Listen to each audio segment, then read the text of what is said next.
Hello Raviranjan जी, लीजिए mic है यहाँ पे। है यहाँ मत पहुंचिए।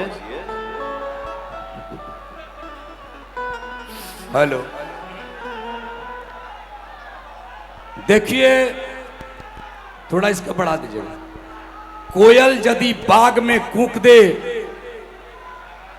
तो वहां उल्लास आ जाता है, और पवन सिंह जी मन से कूक दे, आवाज दे तो हिया में उल्लास आता है। एक ऐसा कलाकार जो भोजपुरी को ऐसे गाता है जैसे भोजपुरी आकर के आंगन में बैठ के तुलसी बन जाती है। ऐसे गाते हुए पवन सिंह को सुनिए जैसे तुलसीदास जी ने मंदाकिनी के तट पे या काशी के गंगा के घाटों पे बैठ के रामचरितमानस गुनगुनाया होगा। अभी जिस तरह का गीत पवन जी ने दिया है वो भोजपुरी के स्वर्णिम दौर का सबसे बड़ा साफा है जिसे हमने सर पे बांधने का काम किया है। यकीन मानिए आने वाली नस्लें कहेंगी तुम्हारी शख्सियत से सबक लेगी ये नई नस्लें। मंजिल पर वही पहुंचा है जो अपने पांव चलता है, मिटा देता है कोई नाम तक के खानदानों का, किसी के नाम से मशहूर होकर गांव चलता है। ये जब मशहूरियत की जब बात आएगी तब भोजपुरी का कोई कलाकार हारमोनियम को छेड़ेगा तो पवन सिंह के ध्वनि को सुनते हुए उसका विस्तार करेगा और यही भोजपुरी का पांचजन्य शंख बनेगा। यकीन मानिए एक गीत यदि ये दिल से गा दे, हारमोनियम प्ले करके गा दे तो भोजपुरी की ताकत का पता चलता है। इसलिए इन्हें कहा जाता है कि मैं पावर स्टार हूं, बेअदब समय खुमार हूं, मैं मुश्किलों से क्या डरूं, मैं खुद कहर हजार हूं, ऊंच नीच से परे मजाल आंख में भरे, मैं लड़ रहा हूं रात से मसाल हाथ में लिए, न सूर्य मेरे साथ है तो क्या नहीं ये बात है, मैं जुगनुओं का यार हूं, मैं सुपरस्टार हूं, मैं पवन कुमार हूं। हेलो, मैं कोई पावर स्टार नहीं हूं। ये बड़े आदमी अक्सर मुझे सिर्फ इतना पता है कि मैं जो कुछ भी हूं आप सभी का प्यार हो। ये अभी तो शुरू हुआ है। धनंजय भैया कह रहे थे कि पवन सिंह जी जब ये गीत गा रहे थे तो मैं 90 के दशक में चला गया था। मेरा रुआ रुआ खड़ा होके कह रहा था कि कुछ भी बोलते हो यार तो तरन्नुम में बोलते हो, समंदर की गहराई को कोई माप नहीं पाया। ए भोजपुरी के सरताज, तुम्हारी बड़प्पन है, तुम्हारी सुर को समझने में सदियां गुजर जाएंगी, यही तो आपकी ताकत है साहब। आवाय आवाय आवाय आवाय हाय रे कवि के भाव कि अरे बरसे सावन के पानी अचुअता तभी जातानी, बरसे सावन के पानी अचुअता तभी जातानी, मड़ई के घर सैया जाइब नई हार छोड़ के। बरसे सावन के पानी चुअता तभी जातानी, मड़ई के घर सैया जाइब देवघर छोड़ के, कि सैया जाइब नई हार छोड़ के। ए सैया ए साईया भाव है तनी हथवा उठाओ जाओ।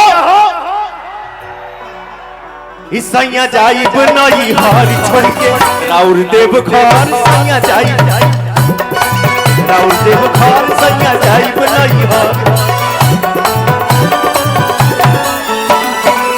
बरसे सावन के पानी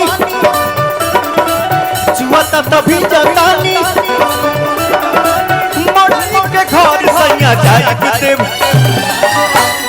अरे हे सैया, मेरा आवाज कहां तक जा रहा है भैया? तनी हथवा उठा के बताओ जा, तनी पिछवा से लहराओ जाओ। सैया जाइब नई हार छोड़ के,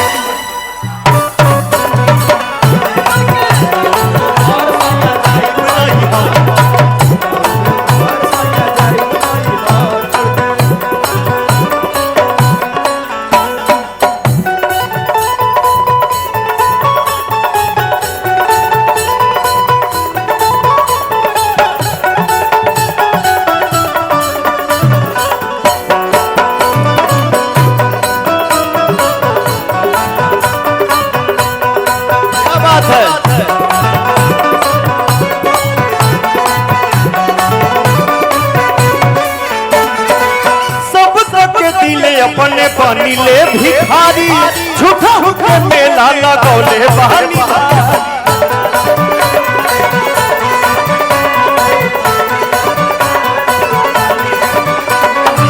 सब दिले अपने बनी ले भिखारी झूठा के मेला लगौले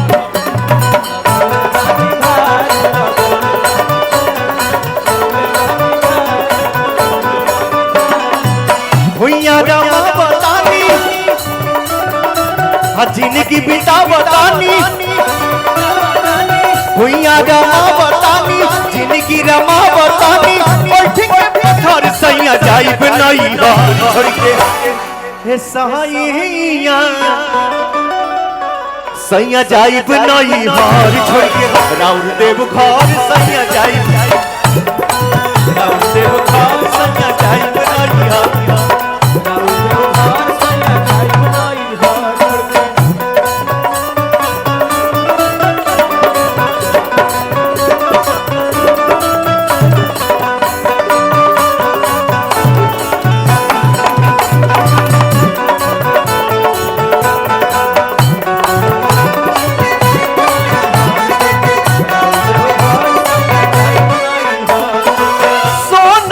हार सारा दान कोई दिहानी अपन पठेस रहुआ जोगी के धानी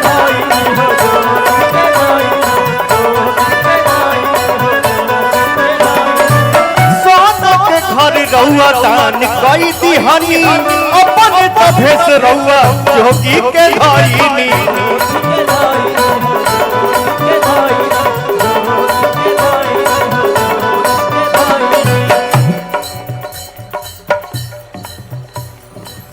बरसे सावन के पानी